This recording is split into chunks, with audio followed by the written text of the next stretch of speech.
Muy bien, entonces voy a poner mi alarma para que a los 40 minutos esta sesión pueda avisarme que está expirada y entonces podamos nosotros respetar el tiempo de todos los que nos acompañan en esta hora.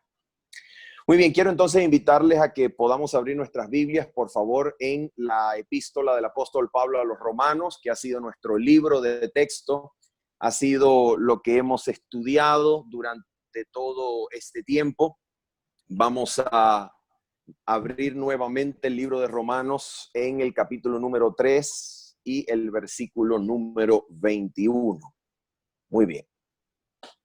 La escritura entonces declara lo siguiente, vamos a ir parte por parte. Recuerden que es necesario ir comentando el texto, ir estableciendo conexiones con el Antiguo Testamento principalmente para ver qué es lo que el apóstol Pablo desea comunicar por la inspiración del Espíritu Santo. Dice así entonces, Romanos 3:21, pero ahora, la semana pasada nosotros estudiamos el significado de ese pero ahora, y para resumirlo en pocas palabras, ¿qué significa ese pero ahora? Significa que estamos ante la presencia de lo que se conoce en teología como una escatología inaugurada. ¿Qué cosa es eso? Más sencillo, que el futuro o la esperanza o perspectiva de futuro que Israel aguardaba para el día final ya se encuentra incursionando en el presente. Todo lo que Israel esperaba que sucediera en el día final ya ha sido traído al presente por medio de Cristo Jesús. Porque en Cristo Jesús ha llegado ya en el presente el reino de los cielos. En Cristo Jesús está disponible en el presente la vida eterna. En Cristo Jesús está disponible en el presente el Espíritu Santo.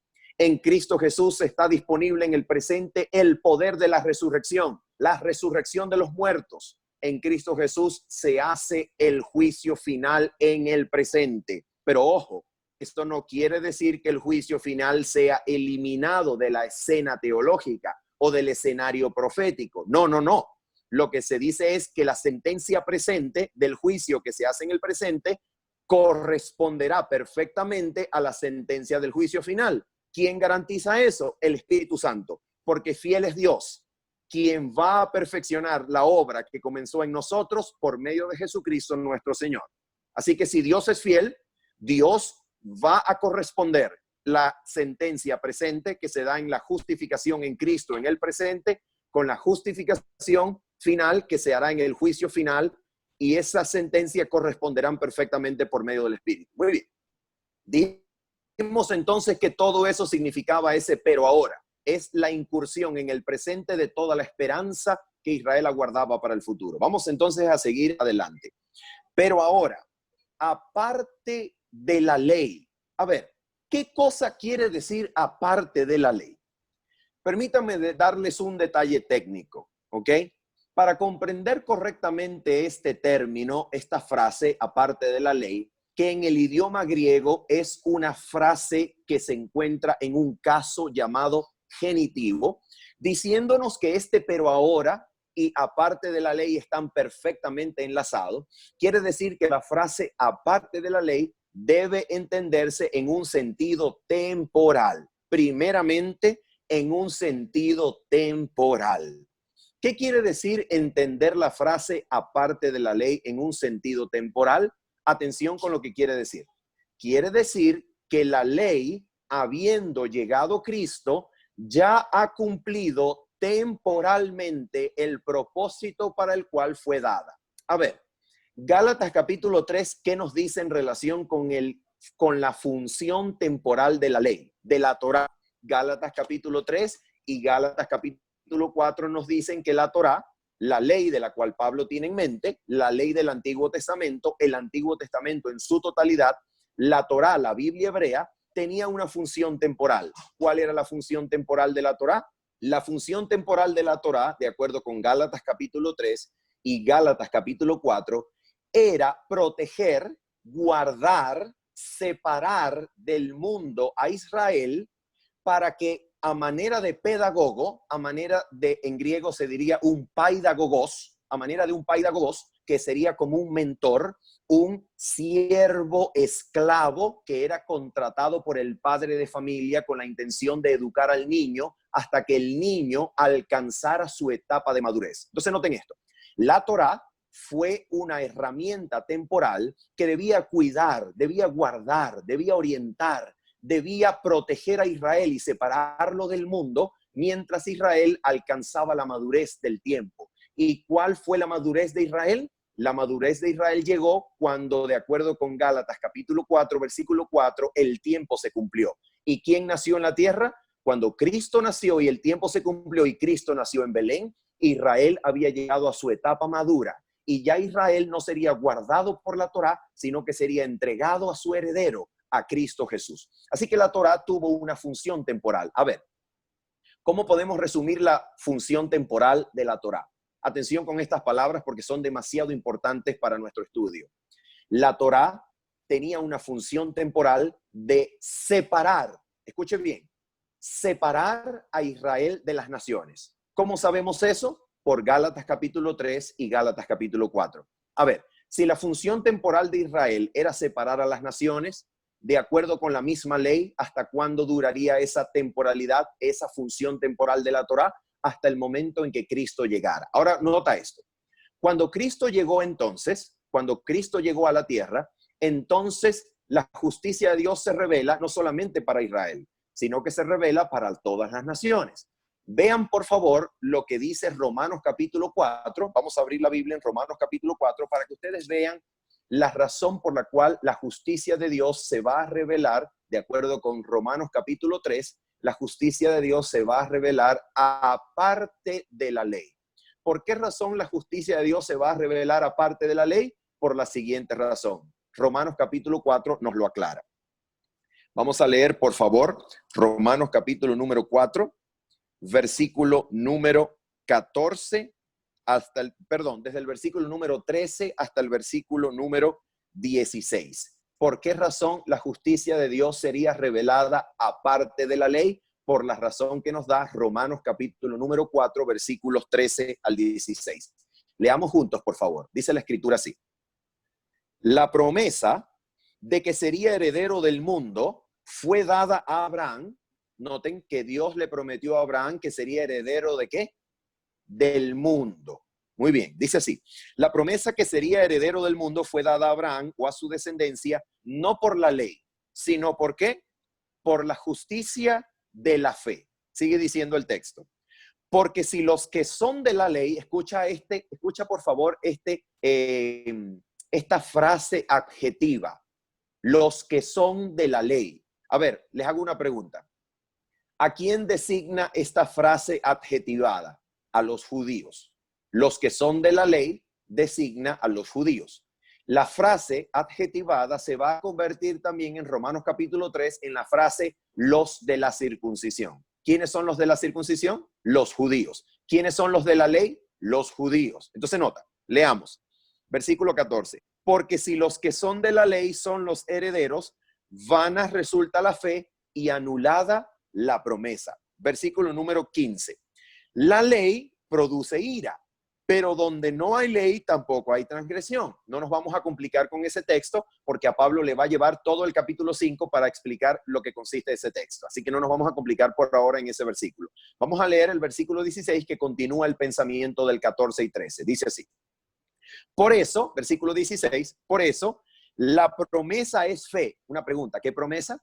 La promesa de que Abraham sería heredero del mundo. En otras palabras, la promesa de la herencia del mundo. Escucha, por eso la promesa es de fe, para que sea por gracia, a fin de que sea firme para toda su descendencia. ¿Quién es su descendencia? Escucha, no solamente para la que es por la ley. Atención, no solamente para la descendencia que tiene la ley, es decir, para los judíos, sino también para la que es de la fe de Abraham. Entonces, ¿por qué razón la justicia de Dios se va a revelar aparte de la ley?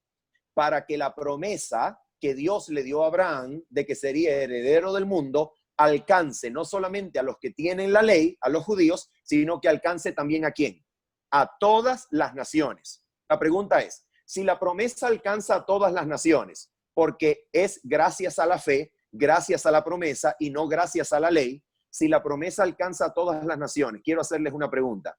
¿Qué versículo del Antiguo Testamento se estaría cumpliendo si la justicia de Dios se revela aparte de la ley? Y si la justicia de Dios se revela aparte de la ley con la finalidad de que la promesa alcance a todas las naciones y no solamente a los judíos. ¿Qué versículo de la Biblia se estaría cumpliendo? Génesis capítulo 22, versículo 18. Vamos a leerlo, por favor. Génesis capítulo número 2, versículo 18. Este es el versículo de la Biblia que se estaría cumpliendo gracias a que la promesa no es por la ley, sino que es por la fe. Génesis capítulo 22, versículo 18 nos dice la escritura de esta manera. Dice así: en tu simiente, mira cómo le dice Dios a Abraham, en tu simiente serán benditas todas las naciones. ¿De qué cosa? De la tierra. Les hago una pregunta. ¿Se cumplió ese versículo gracias a que la revelación de la justicia de Dios no es por la ley, sino que es por la promesa? ¿Se cumplió ese versículo? Claro que sí. Ahora bien, si ese versículo, que es el versículo fundacional, juntamente con Génesis capítulo número 15, es el versículo fundacional del pacto entre Dios y el mundo, el pacto entre Dios y Abraham, si ese versículo del Antiguo Testamento se cumplió, porque gracias a la promesa, la justicia alcanza a todas las naciones y no solamente a los que son de la ley, es decir, al pueblo de Israel, al pueblo judío, quiero hacerles una pregunta. Si ese versículo de la Biblia se cumple, la ley entonces, mediante la revelación de la justicia de Dios, aparte de la ley, ¿anula la ley o la confirma? Quiero hacerles esa pregunta. ¿Qué creen ustedes?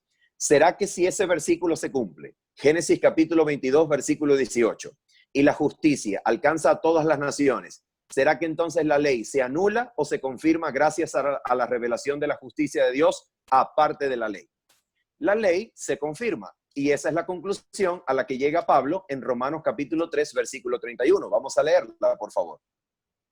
Romanos capítulo 3, versículo 31. Dice el apóstol Pablo: entonces, ¿por la fe invalidamos la ley o anulamos la ley por la fe? De ninguna manera. Por favor, no se le ocurra decir eso. Jamás. ¿Por qué razón? Dice el apóstol Pablo: más bien confirmamos la ley. A ver, voy a repasar entonces. ¿Por qué razón la ley se confirma?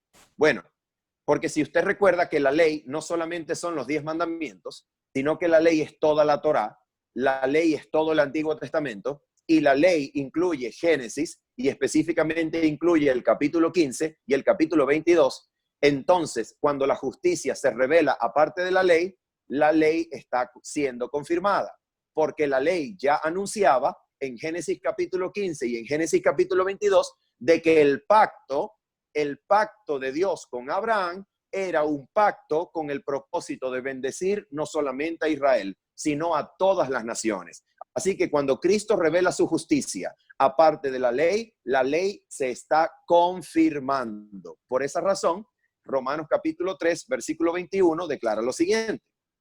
Romanos capítulo 3, versículo 21, el versículo donde comenzamos. Dice la escritura: pero ahora, aparte de la ley, se ha manifestado la justicia de Dios. Ahora mira lo que viene después. Testificada o anunciada por la ley y por los profetas. Quiero hacerles una pregunta. ¿Qué significa que la justicia de Dios se revele aparte de la ley, pero ya la ley anunciaba y los profetas anunciaban que se iba a manifestar aparte de la ley? Eso muestra que siempre, durante toda su existencia, el propósito de la Torá fue proteger a Israel para bendecir al mundo. El propósito de la ley fue entregarle la promesa a Israel a través de Abraham y a través del pueblo de Israel para bendecir todas las naciones. Cuando la ley alcanza ese propósito en la revelación de la justicia de Dios en Cristo Jesús para todas las naciones, no solamente para los que tienen la ley, sino para todo el mundo, entonces eso vindica el propósito de la ley. Eso confirma la existencia de la ley. Eso confirma la ley. Muy bien. Habiendo dicho eso, entonces vamos a hablar por última vez en esta sección. Muy bien, vamos a hablar por última vez en esta sección el significado de aquello que se revela. Desde Romanos, capítulo número 1, versículo 16, el apóstol Pablo dice que en el Evangelio se revela ¿qué cosa? La justicia de Dios. ¿Cómo se revela? Se revela desde la fe, es decir, desde la fidelidad de Dios para la fidelidad o para la fe del hombre. Muy bien. ¿Qué es la justicia de Dios? ¿Qué cosa es la justicia de Dios de la que habla Romanos capítulo número 3, versículo 21, 22 en adelante? ¿Qué cosa es la justicia de Dios? Muy bien, vamos a preguntarle al apóstol Pablo en el lugar más cercano a donde podemos preguntarle. En el mismo capítulo 3 de Romanos vamos a encontrar una descripción acertadísima del significado de la frase justicia de Dios. Vamos a leer Romanos capítulo número 3 y vamos a leer específicamente el versículo número 3. Romanos capítulo 3, versículo número 3. Mira, por favor, yo quisiera pedirles que ustedes pudieran ver con toda su atención posible, que ustedes pudieran ver el uso bíblico de términos que son en realidad sinónimos. Voy a repetir. Por favor, presten atención al uso que la Biblia hace en Romanos capítulo 3 de términos, palabras, conceptos que son análogos, que son sinónimos, que significan lo mismo. Presten atención a esto. Romanos 3, versículo 3. Dice así. Voy a leer una mejor traducción que la que probablemente tenemos nosotros. Dice así. Versículo número 3. Entonces, ¿qué? Si algunos de ellos han sido infieles, en otras palabras, el apóstol Pablo está preguntando, a ver, ¿qué pasa si algunos del pueblo de Israel han sido infieles? ¿Qué sucede si Israel ha sido infiel? Seguramente usted tiene en su versión la palabra incrédulo, pero permítame decirles que la palabra incrédulo no es la mejor traducción. La mejor traducción es la palabra fiel. ¿Por qué razón? Porque esa es la misma palabra que se va a utilizar con relación a Dios. Y Dios no puede ser incrédulo. Dios puede ser fiel o infiel, pero no puede ser incrédulo o crédulo. Dios no cree. Dios no necesita tener fe. La fe no aplica a Dios. Lo que aplica a Dios es fidelidad.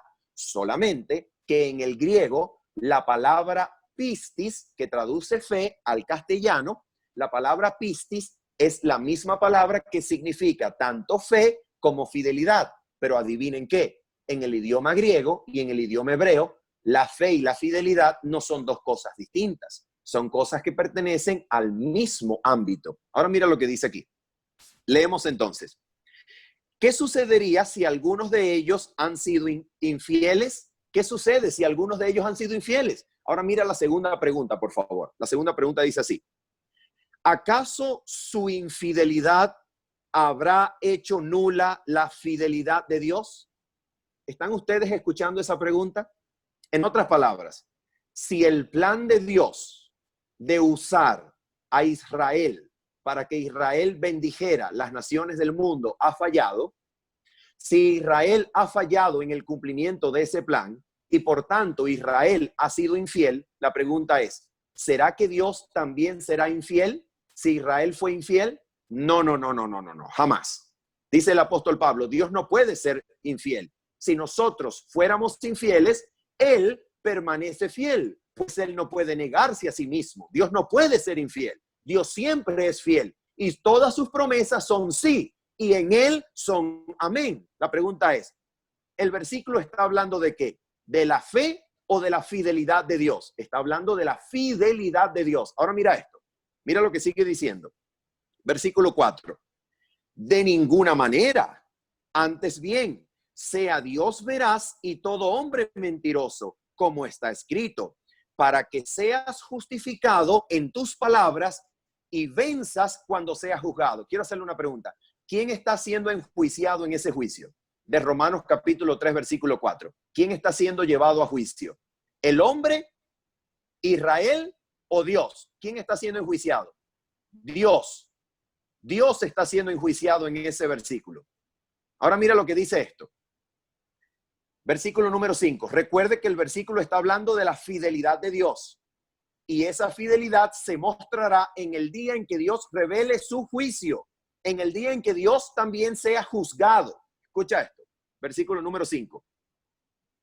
Y si nuestra injusticia, a ver, ayúdenme, ¿qué palabra se puede leer allí en vez de injusticia? ¿Y si nuestra qué? Si nuestra infidelidad, ¿cierto? ¿Está correcto eso? ¿Corresponde con el flujo de ideas? ¿Corresponde con el flujo del texto? ¿Armoniza con el texto anterior? Perfectamente. Ok. Y si nuestra injusticia hace resaltar la ¿qué? La justicia de Dios. Les hago una pregunta. ¿Se puede leer allí la fidelidad de Dios?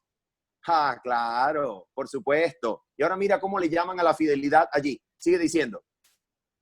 Versículo número 6. De ninguna manera. De otro modo, ¿cómo juzgaría Dios al mundo? Versículo 7. Mira cómo le llama a la fidelidad o a la justicia de Dios aquí. Dice así. Pero si por mi mentira la verdad de Dios abundó, ¿para qué? Para su gloria. La verdad de Dios, la lealtad, la veracidad, la fidelidad. Les hago una pregunta.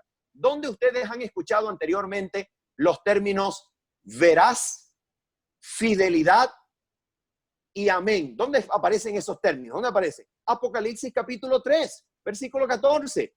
He aquí, dice el testigo fiel, el verdadero, el amén de Dios. ¿Se da cuenta que justicia y fidelidad son términos sinónimos? ¿Sí se da cuenta esto? A ver, para que usted vea que no solamente los profetas dicen eso, sino toda la Biblia, la ley, los escritos, los salmos.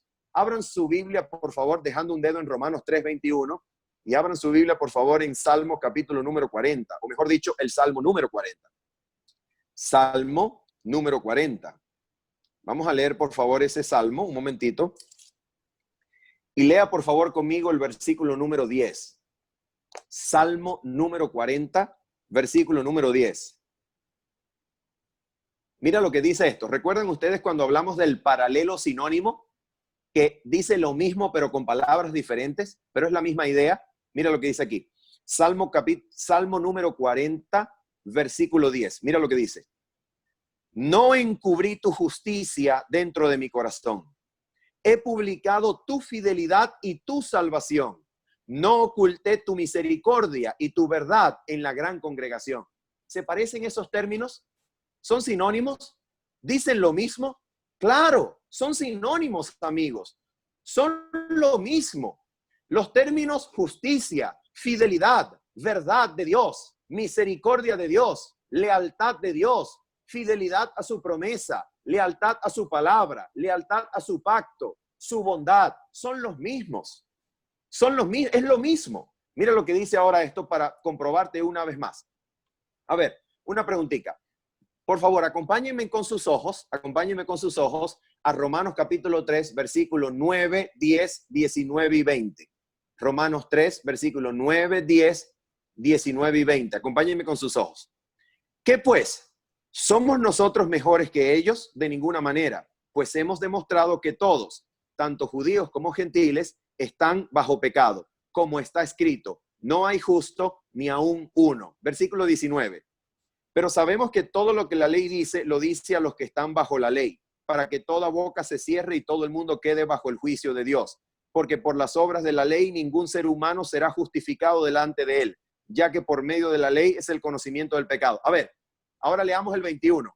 Pero ahora, aparte de la ley, se ha manifestado la justicia de Dios, testificada por la ley y los profetas. A ver, por favor, ¿ustedes pueden resumir conmigo el flujo del pensamiento? ¿Cuál es el movimiento del pensamiento? Número 1, todos los humanos somos pecadores. Todos los humanos estamos condenados. Todos los humanos estamos bajo pecado. Todos. No hay ni siquiera un solo justo, ¿cierto?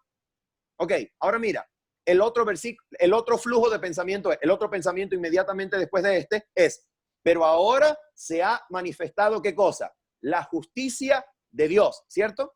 Ahora mira, acompáñeme por favor a comparar el mismo flujo de ideas, el mismo flujo de pensamiento en el discurso de Pablo, ahora en Tito.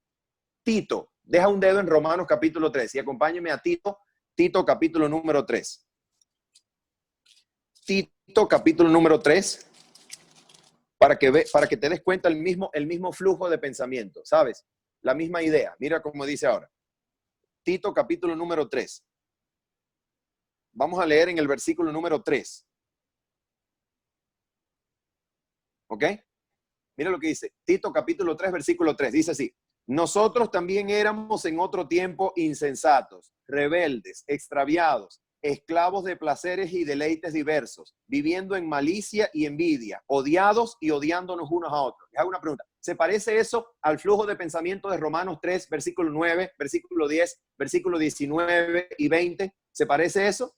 Claro que sí, ¿verdad? Absolutamente. Ahora, ¿recuerdas cómo decía Romanos 3:21? Que Romanos 3:21 decía, pero ahora se ha revelado o se ha manifestado la justicia de Dios. ¿Recuerda? Ahora mira cómo lo dice Pablo en Tito 3, versículo 4. Mira lo que dice.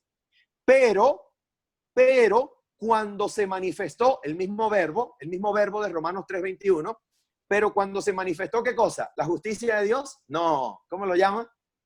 ¿Cómo lo llama? La bondad de Dios. ¿Alguien podría negar que la bondad de Dios, la fidelidad de Dios y su justicia es lo mismo? Es lo mismo. Es exactamente lo mismo. A ver, ¿saben qué significa justicia de Dios? Ahora yo les voy a decir exactamente cómo los expertos definen justicia de Dios de acuerdo al concepto de justicia del Antiguo Testamento. De acuerdo con las primeras menciones de justicia en el Antiguo Testamento hasta la última mención de justicia en el Antiguo Testamento, la mejor forma de definir lo que es justicia de Dios, ¿sabes qué es? Escucha qué es. Mira cómo ellos lo definen. La lealtad de Dios a su pacto o sus promesas manifestada en sus actos de salvación por su pueblo. ¡Ah, qué maravilla!, ¿verdad? Alguien me puede preguntar, ajá, Manuel, ¿y quién es ese experto que define eso así? ¿Quién será ese experto que tú citas? Escucha esto, mira, me voy a voltear un momentito. Espérate un momento. Me voy a voltear aquí, mira. Nada más personas de la talla de este calibre, mira esto. Teología del Antiguo Testamento. Gerhard von Rath. Dice exactamente eso. La justicia de Dios es la lealtad de Dios a su pacto manifestada en actos salvíficos en su historia, en la historia del pueblo.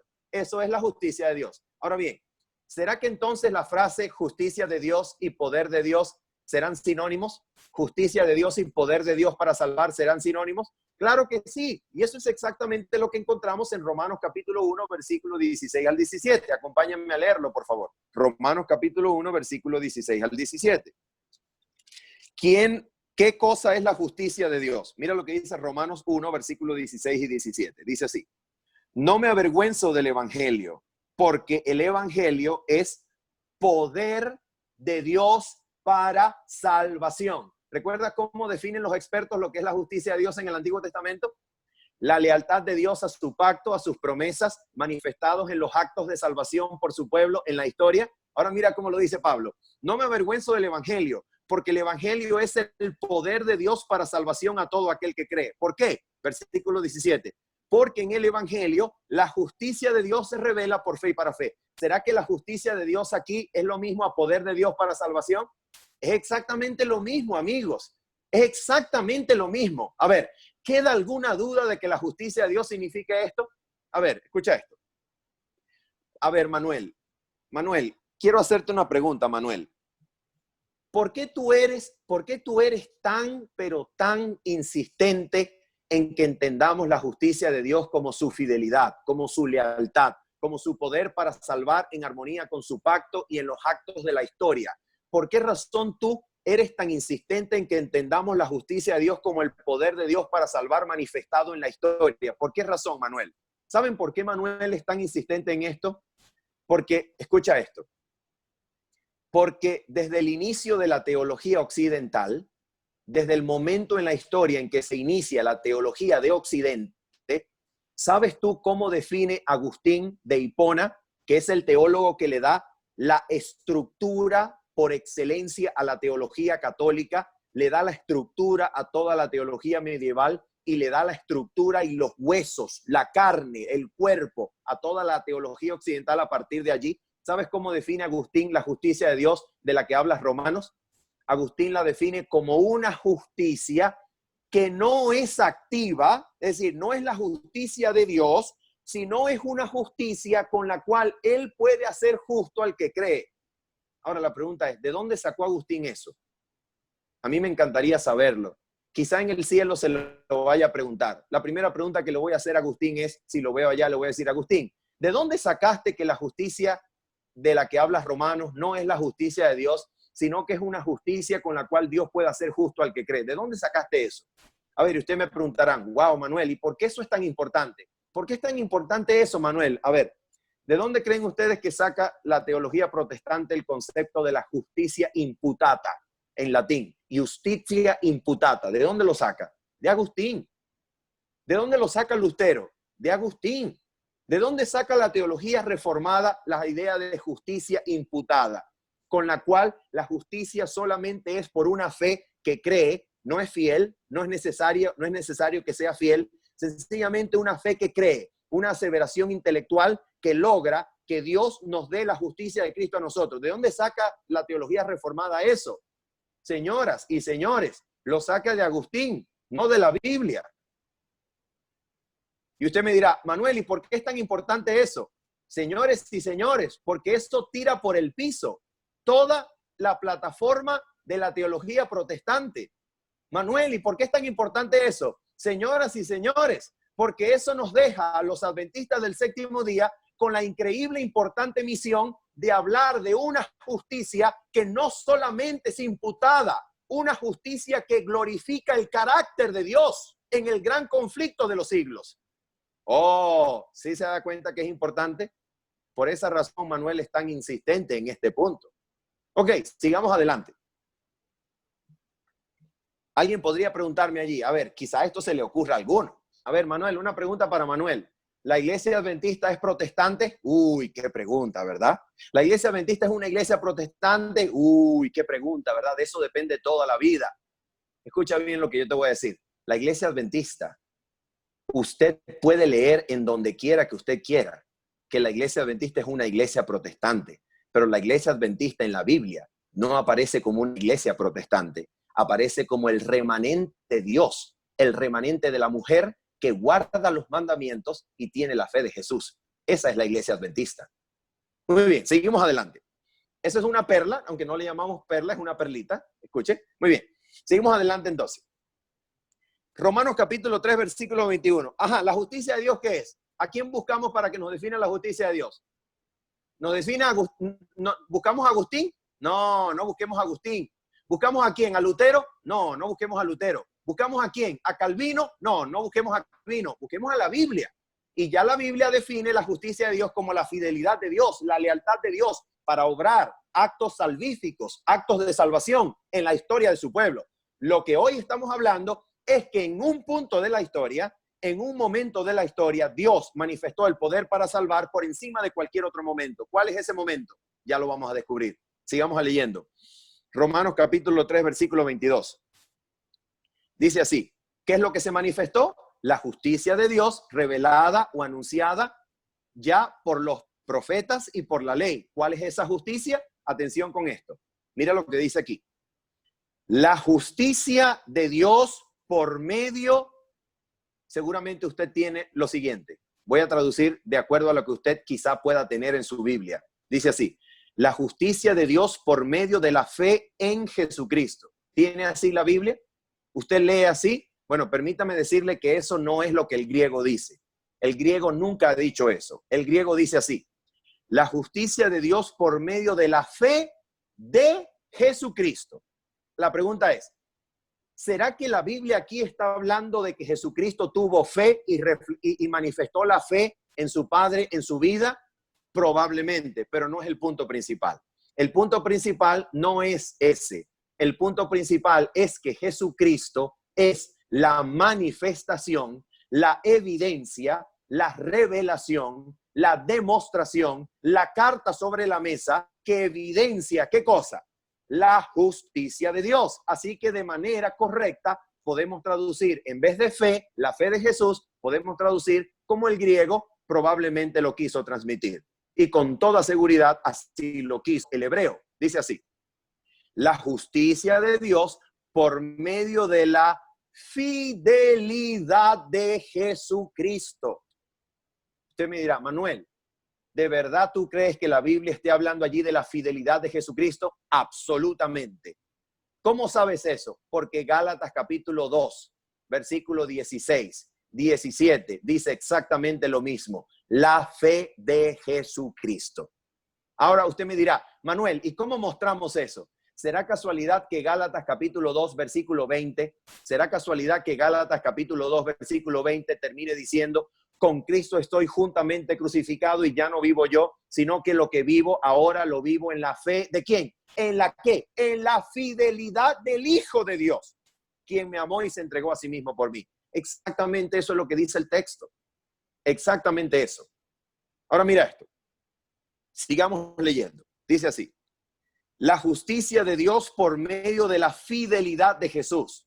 Oh, pero esta justicia Dios no la muestra, Dios no la revela para que sencillamente Dios sea el justo. Dios la revela para justificar al que es de la fe de Jesús. ¿Cómo dice eso? Mira lo que dice. La justicia de Dios por medio de la fidelidad de Jesucristo para todos los que creen en Él, porque no hay diferencia. Ahora, mira, ¿por qué habría diferencia entre quién y quién? Probablemente la diferencia ocurriría entre los judíos y los gentiles. Pero ahora el texto dice que no hay diferencia. ¿Por qué no hay diferencia? Mira lo que dice el texto. Por cuanto todos pecaron y están destituidos de la gloria de Dios. ¿Te das cuenta? ¿Por qué no hay diferencia? Por cuanto todos pecaron y están destituidos de la gloria de Dios. Muy bien. ¿Qué pecado es ese? ¿El pecado de Adán nada más? No. La misma palabra en pasado, pecar, el mismo verbo pecar en pasado se utiliza en en Romanos capítulo 5, versículo 12. Lee conmigo, por favor. Romanos capítulo 5, versículo 12. Dice así.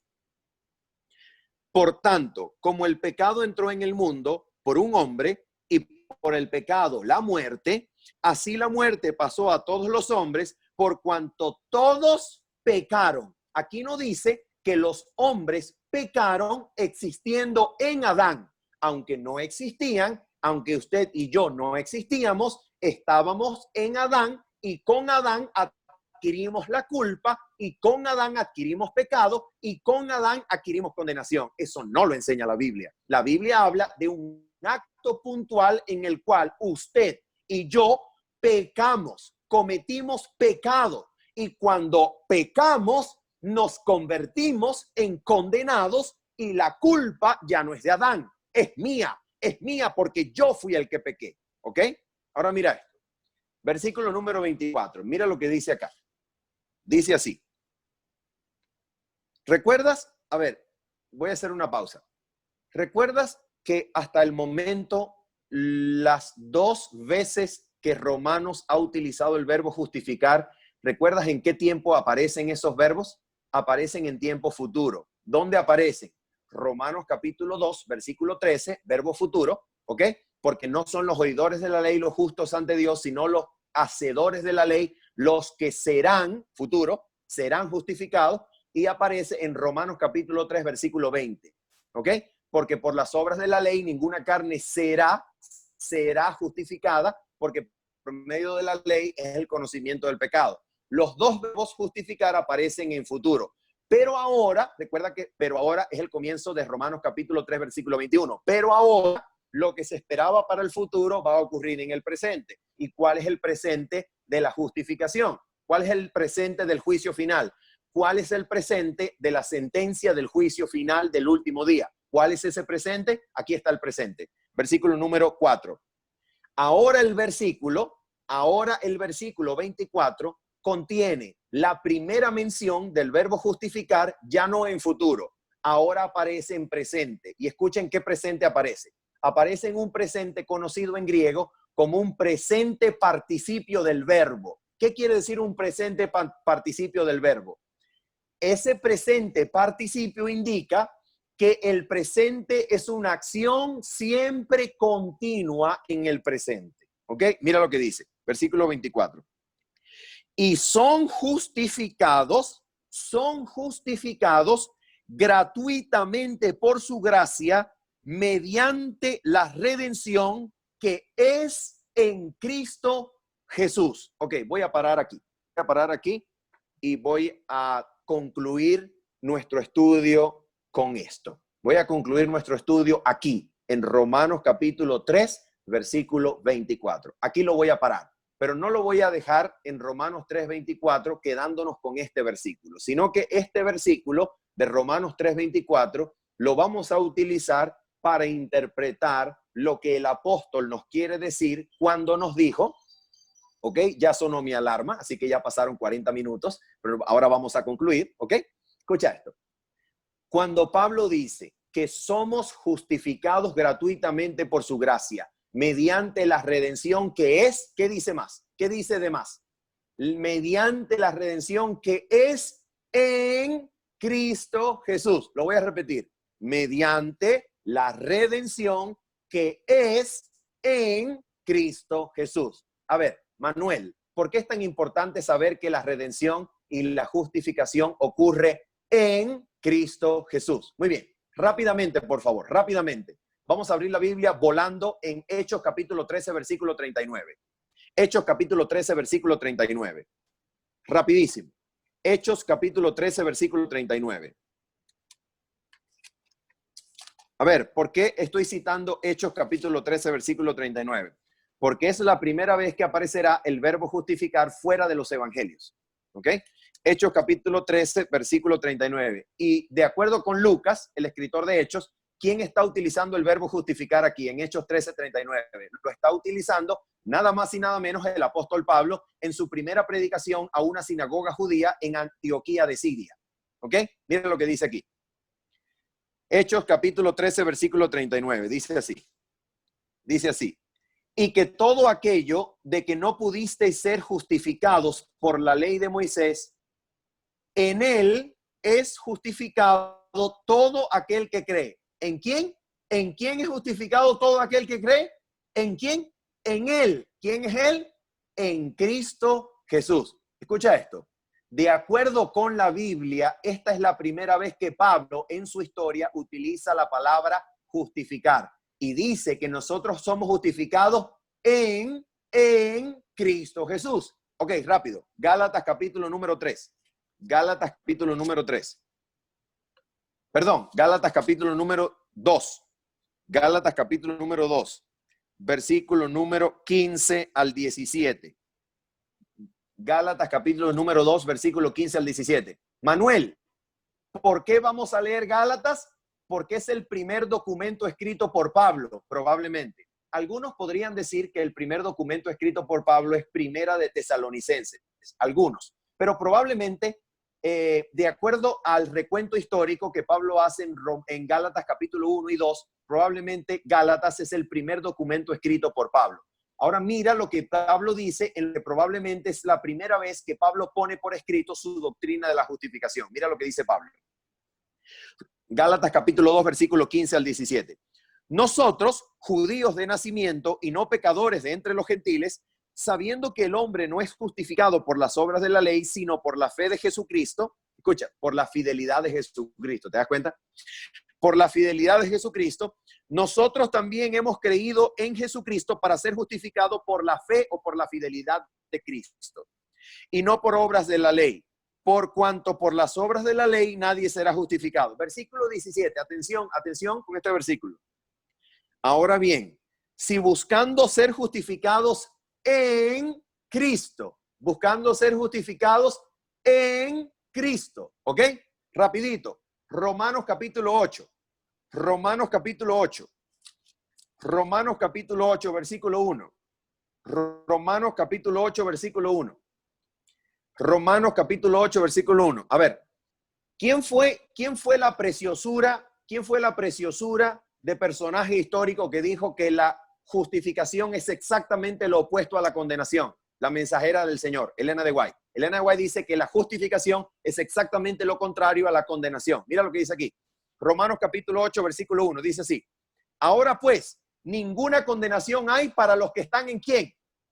Para los que están en Cristo Jesús. Alguien podrá decir, Manuel, te equivocaste. Amigo, disculpa. sería bueno que volvieras a la universidad y estudiaras teología, porque Romanos capítulo 8 no habla de justificación, está hablando de santificación. Disculpe usted, querido amigo, si usted todavía piensa así, usted es un tremendo ignorante de Romanos. Romanos 8 no habla de santificación, Romanos 8 habla de justicia, de justificación. ¿Cuál es la razón? Romanos 8:4 dice, para que la justicia de la ley se cumpliese en nosotros. Manuel, allí no está hablando de justificación, allí está hablando de santificación. Por favor, no vuelva a decir eso. Romanos 8 no habla de santificación, habla de justificación porque Pablo no ha cambiado los términos todavía. ¿Ok? Muy bien. Ahora bien, vamos a terminar esto. Rapidísimo. Rapidísimo. ¿De dónde entonces sale la noción? ¿De dónde sale la noción de que nosotros somos justificados en Cristo? De que la redención es en Cristo. ¿De dónde sale esa noción? ¿De dónde? ¿Saben de dónde sale? Ok, mira esto. Anota por favor los versículos para que nunca se te olviden. Anota los versículos para que jamás se te olviden y los puedas repasar hoy en la noche. Anota los versículos, rapidito. Génesis capítulo 15, versículo 5. Génesis capítulo 15, versículo 5. Génesis capítulo 15, versículo 5. Mira lo que dice aquí. Dice así. Entonces Dios llevó afuera a Abraham, Dios lo llevó afuera y le dijo, mira ahora los cielos y cuenta las estrellas, si es que las puedes contar. Y añadió, así será tu descendencia. Pregunto, ¿esa descendencia de Abraham es muchos como las estrellas o es uno solo? ¿Son muchos o es uno solo? Génesis capítulo 22, versículo 16 y 18. Génesis capítulo 22, versículos 16 al 18. Génesis capítulo 22, versículos 16 al 18. Y le dijo Dios, por mí mismo he jurado, dice Jehová, que por cuanto has hecho esto y no me has rehusado a tu hijo, a tu único, de cierto te bendeciré y multiplicaré tu descendencia como las estrellas del cielo y como la arena que está a la orilla del mar. Tu descendencia se adueñará de las puertas de sus enemigos. Pregunto, ¿esa descendencia son muchos o son uno? Génesis 22, 18. Génesis 22, 18. En tu simiente serán benditas las naciones de la tierra. Vuelvo a preguntar, ¿uno o muchos? Gálatas capítulo 3, versículo 16. Gálatas capítulo 3, versículo 16. Gálatas capítulo 3, versículo 16. Dice la palabra, ahora bien, a Abraham fueron hechas las promesas y a su descendencia. No dice, y a los descendientes, como si hablara de muchos, sino como de uno, y a tu descendencia, la cual es Cristo. Pregunto, ¿la descendencia son muchos o es uno solo? No conteste todavía. ¿Son muchos o es uno solo? No conteste. Siga leyendo. Siga leyendo rapidito. Éxodo capítulo número 4. Acuérdense que yo les dije que hicieran tarea. Éxodo capítulo 4. Éxodo capítulo número 4. Y vamos a leer el versículo número 22. Éxodo capítulo 4. Éxodo capítulo 4, versículo 22. Acuérdense que les dije que hiciéramos tarea. Dice así. Entonces dirás al faraón, ¿quién está hablando aquí? Dios. ¿A quién le está hablando? A Moisés. ¿Para quién le está hablando? Para faraón. Escucha. Entonces dirás al faraón, Jehová ha dicho así, Israel es mi hijo, mi primogénito. Muy bien, ¿cuántos hijos son? ¿Uno o muchos? Oh, no conteste, por favor, no conteste. Siga leyendo. Vamos a ir a rápidamente Segunda de Samuel. Segunda de Samuel, yo les dije la semana pasada que era Crónicas, pero no, perdón, es Segunda de Samuel 7. Segunda de Samuel 7. Segunda de Samuel 7, por favor, rápido. Segunda de Samuel 7, versículo número 14, dice lo siguiente. Vamos a leer desde el versículo 13. ¿Quién está hablando aquí? Está hablando aquí Dios a través del profeta Natán. ¿Y a quién le está hablando? A David. ¿Y a quién se está refiriendo? A Salomón, el hijo de David. Mira lo que dice. Segunda de Samuel 7, versículos 13 y 14. Dice así: Él edificará una casa para mi nombre, y yo afirmaré para siempre el trono de su reino. Versículo 14. Yo seré padre para él, y él será hijo para mí. Si hace mal, yo lo castigaré con vara de hombres y con azote de hijo de hombre. ¿Quién es el hijo de Dios? ¿Israel o el hijo de David? ¿Quién es el hijo de Dios? ¿Israel o el hijo descendiente de David? ¿Quién es? ¿Uno o muchos? No conteste. Siga leyendo. Rapidito. Primera de Reyes, capítulo 6. Primera de Reyes, capítulo número 6. Versículo número 11 en adelante. Primera de Reyes, capítulo número 6. ¿Ok? Versículo 11. Primera de Reyes, capítulo 6, versículo 11 en adelante. Dice así: Entonces dijo Jehová a Salomón: En cuanto a esta casa que edificas, si caminas en mis preceptos, cumples mis decretos y guardas todos mis mandamientos andando en ellos, yo cumpliré contigo mi palabra, la cual dije a David tu padre. ¿A quién le está hablando Dios allí? ¿A Israel o a Salomón? ¿A quién le está hablando? A Salomón. Ahora escucha, versículo 13. Habitaré entonces en medio de los hijos de Israel y no abandonaré a mi pueblo Israel. Ya va un momento. ¿Para quién es la promesa? ¿Para el rey o para el pueblo? ¿Para uno o para muchos? No conteste. Siga leyendo.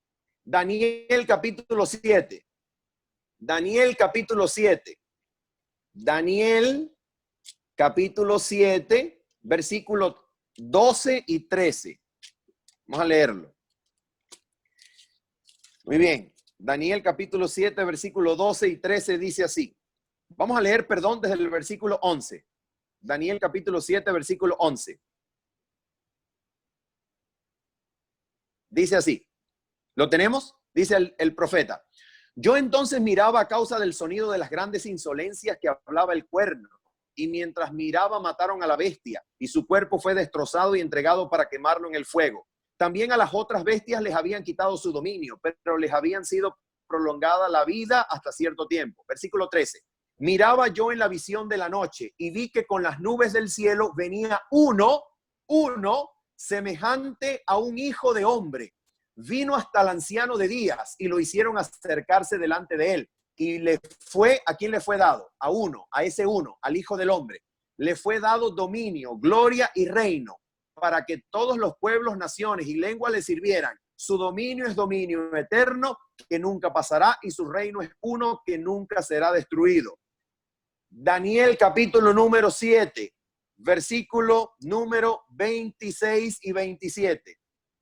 Daniel capítulo 7, versículo 26 al 27. ¿Qué tenemos en estas palabras? Atención, tenemos la interpretación del ángel, la interpretación del ángel para Daniel. ¿Quién es el hijo del hombre? Mira lo que dice el ángel. Versículo 26 y versículo 27.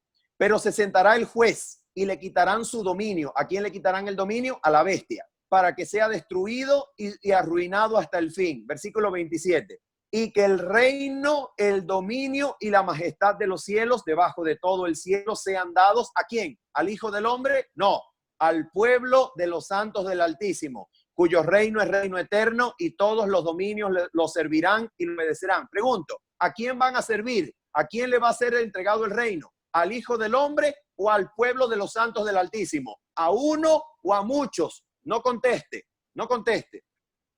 Siga leyendo. Isaías capítulo número 41. Ya vamos a terminar, se los prometo. Isaías capítulo 41. Isaías capítulo 41. Vamos allá, por favor. Y ahora sí vamos a estar en 3 y 2. Ahora sí vamos a estar entre la espada y la pared. Ahora sí, escucha esto. Isaías 41, versículo número 8. Isaías 41, versículo 8. Dice la escritura. Pero tú, Israel, siervo mío eres. Tú, Jacob, a quien yo escogí, descendencia de Abraham, mi amigo. ¿Quién es el siervo de Dios? Israel. ¿cierto? La descendencia de Abraham. Muy bien. Ahora lea, por favor, Isaías capítulo 42, versículo 1. Isaías capítulo 42, versículo 1. A ver, Isaías 42, versículo 1 dice así: este es mi siervo, yo le sostendré, mi escogido, en quien mi alma tiene contentamiento. ¿Quién es el siervo de Dios? ¿Uno o muchos? Israel es el siervo de Dios. Ahora sigue leyendo, por favor. Sigue leyendo. No gritará, no alzará su voz, ni la hará oír en las calles. No quebrará la caña cascada. Salte, por favor, al versículo número 5. Salta al versículo número 5. Así dice Jehová, Dios, creador de los cielos, y el que despliega, el que extiende la tierra y sus productos, el que da alimento al pueblo que mora en ella, y espíritu a los que por ella caminan. Versículo 6. Yo, Jehová, te he llamado en justicia, en justicia. Te he llamado en justicia y te sostendré por la mano. Te guardaré y te pondré por pacto al pueblo. Sigamos leyendo.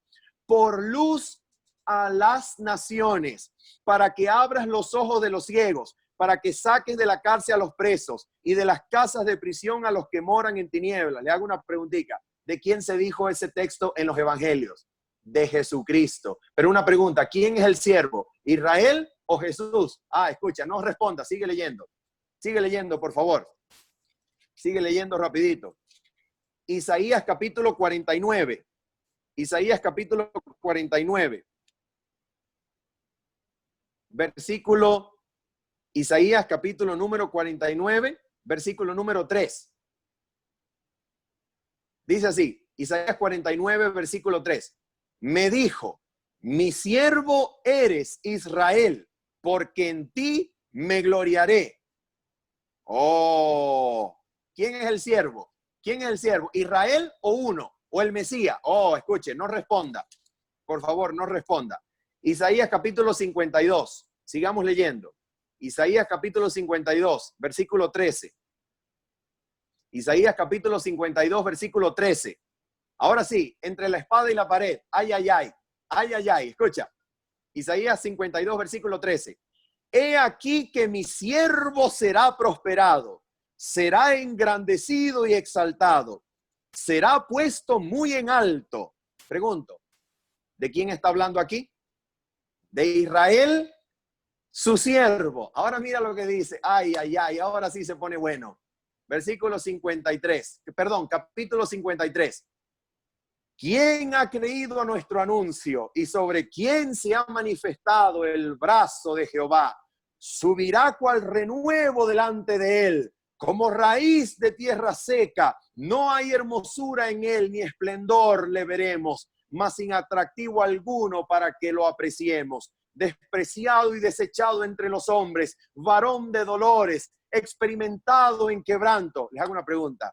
¿De quién está hablando la Biblia allí? ¿Está hablando de uno solo o está hablando de muchos? Atención, amigos míos, la teología del Antiguo Testamento se resume en una sola cosa.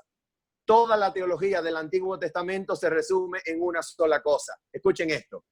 Jesucristo es el representante y sustituto del pueblo de Israel. Jesucristo es el representante y sustituto de toda la humanidad. ¿De quién habla la Biblia? ¿De muchos o de uno? De los dos. De Jesús y de todo aquel que está en Cristo Jesús. ¿Quiere leerlo con sus propios ojos?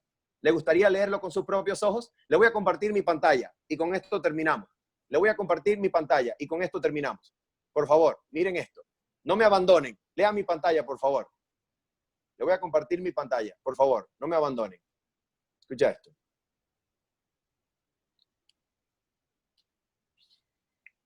Ok. Por favor, avísenme cuando ustedes vean mi pantalla. ¿Ya pueden ver mi pantalla? Alguien que active su audio y me diga si mi pantalla se ve. Se ve la pantalla. Muy bien, se ve la pantalla. Ok, aquí está, por favor. Se ve en mi pantalla que tengo una cita resaltada en verde del deseado de todas las gentes. ¿Se puede ver mi pantalla?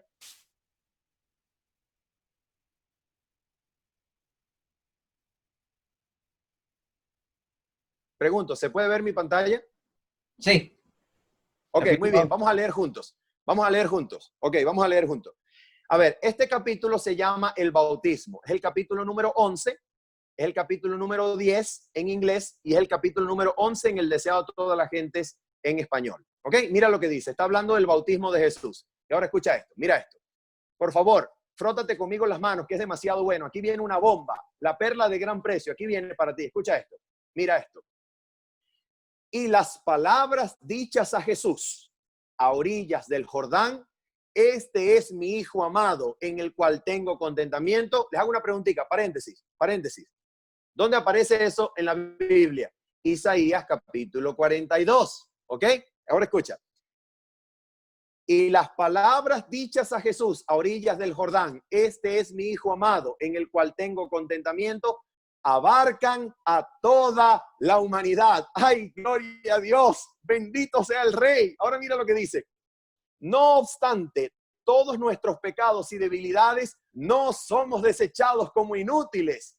Él nos hizo aceptos en el amado. ¡Ay, gloria a Dios! Bendito sea el Señor. Gloria a Jesucristo. Mira lo que dice. Versículo, vamos a leer. Sigamos leyendo. Escucha esto. Por el pecado, la tierra quedó separada del cielo y enajenada de su comunión. Pero Jesús la ha relacionado otra vez con la esfera de gloria. ¡Gloria al Señor! ¡Qué maravilla! Vamos a seguir leyendo. Su amor rodeó al hombre y alcanzó el cielo más elevado. ¡Ay, qué maravilla! Es decir, Jesucristo es el lugar donde Dios se conecta con el hombre y el hombre con el cielo. ¡Ay, qué maravilla! Sigamos leyendo. La luz que cayó por los portales abiertos sobre la cabeza de nuestro Salvador caerá sobre nosotros mientras oremos para pedir ayuda con que resistir a la tentación. La voz que habló a Jesús dice a toda alma creyente: este es mi Hijo amado, en el cual tengo contentamiento. ¡Ay, qué maravilla! ¡Gloria a Dios! ¡Qué poder! ¡Qué poder! Ahora mira esto. No te vayas que voy a compartir la última pantalla. Deseado de todas las gentes. Adivina cuál capítulo. El último. Capítulo 87. Deseado de todas las gentes. Capítulo 87. Mira esto. Aquí está. Vamos a ver. Aquí está. Voy a ampliar un poco mi pantalla. Muy bien. Ahí está un poco más ampliada. Muy bien. Lee conmigo esto, por favor. Mira esto. Mira esto. Ok, lee conmigo. Voy a leer rápido. Ok. Y dice así. Ok, mi pantalla dice así. Tú debes leer también lo mismo. Dice así. Desde antes. Estoy leyendo lo que está subrayado nada más. Ok. Página 773 del Deseado de toda la gente. Dice así. Desde antes que fueran echados los cimientos de la tierra, el Padre y el Hijo se habían unido en un pacto para redimir al hombre en caso de que fuese vencido por Satanás.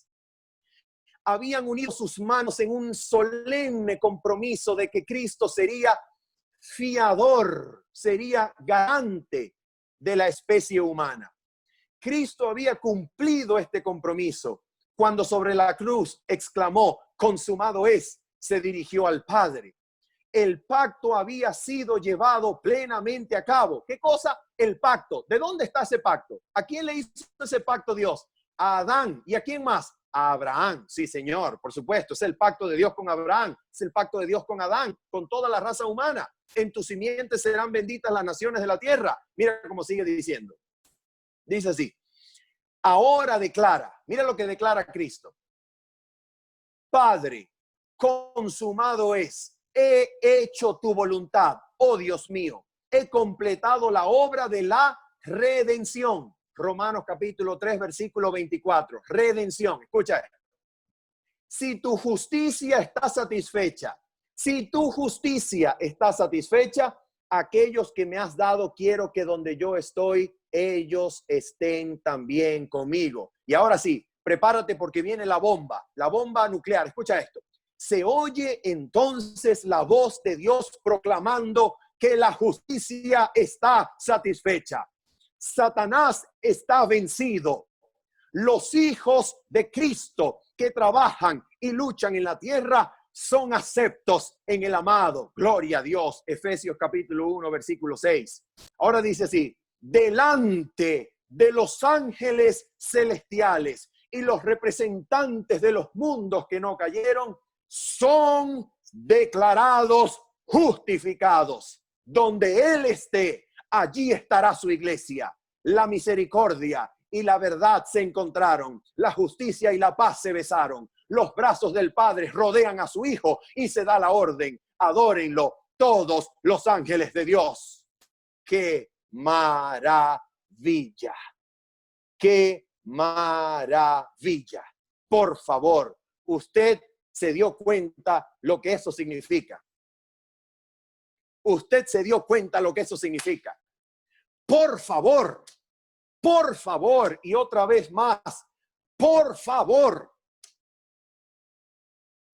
¿Qué significa eso? ¿Qué significa eso? Atención.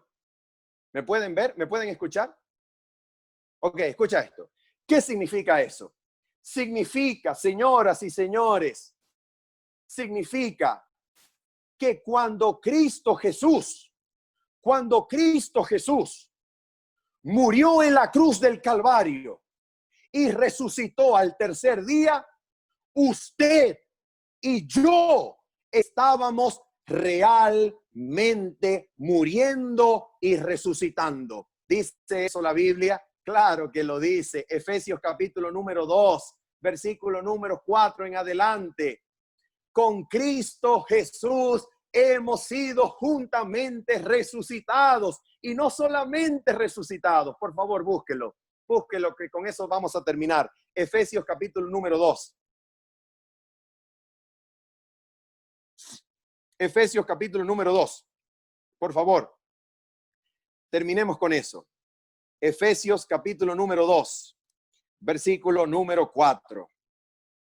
Efesios capítulo 2, versículo número 4. Dice así: pero Dios, que es rico en misericordia, por su gran amor con que nos amó. Escucha esto. Aún estando nosotros muertos en pecados, nos dio vida juntamente con Cristo. ¿Qué más dice? Y dice así: y juntamente con Él nos resucitó y asimismo nos hizo sentar en los lugares celestiales con Cristo Jesús. ¿Qué dice eso la Biblia? ¿Qué está diciendo la palabra? La palabra está diciendo que cuando Cristo fue entronizado y fue declarado justo delante del Padre, la humanidad estaba siendo justificada en Cristo Jesús. Tú y yo fuimos aceptos en Cristo Jesús, porque cuando Dios le dijo a Cristo: te acepto, mi justicia está completa, y le dio la orden a los ángeles para que abrazaran a Cristo y lo aceptaran como parte del cielo, el cielo estaba abrazando a un ser humano. El cielo abrazaba a la humanidad. El cielo abrazaba a la humanidad representada en Cristo Jesús. El cielo te abrazó a ti, me abrazó a mí cuando abrazó a Cristo, y Dios declaró que su justicia estaba satisfecha. Porque en Cristo Jesús nosotros vivimos, porque en Cristo Jesús nos movemos, en Cristo Jesús existimos, en Cristo Jesús habitamos, y todos los que estén en Cristo, no hay ninguna condenación, porque ya vivimos en Cristo y ya fuimos justificados cuando el Padre abrazó a Jesús y dijo: su justicia, mi justicia está completa y satisfecha. Ahora te voy a hacer una preguntita. Y con esto me despido. ¿Cuántos de ustedes habían nacido cuando eso sucedió?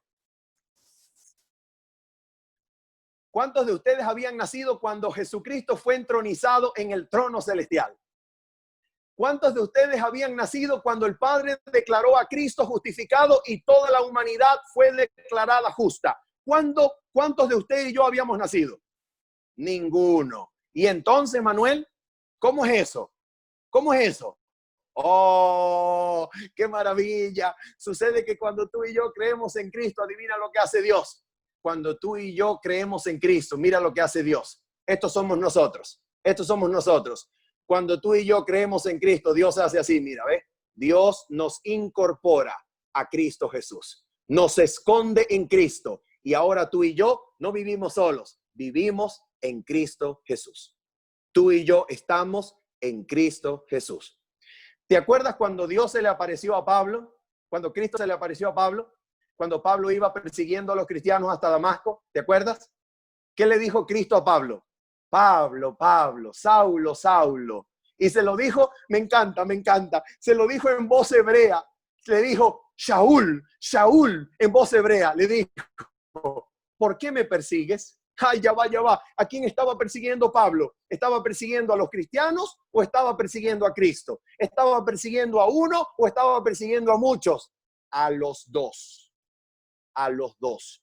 Porque los que creen en Cristo, vivimos en Cristo Jesús. Estamos en Cristo. Gloria a Dios, porque la vida mía está escondida en Cristo. Gloria a Dios, porque en Cristo Jesús, Él permanece en mí y yo en Él. Y es todo posible. Él permanece en mí y yo en Él. Y repito, es todo posible. Gracias.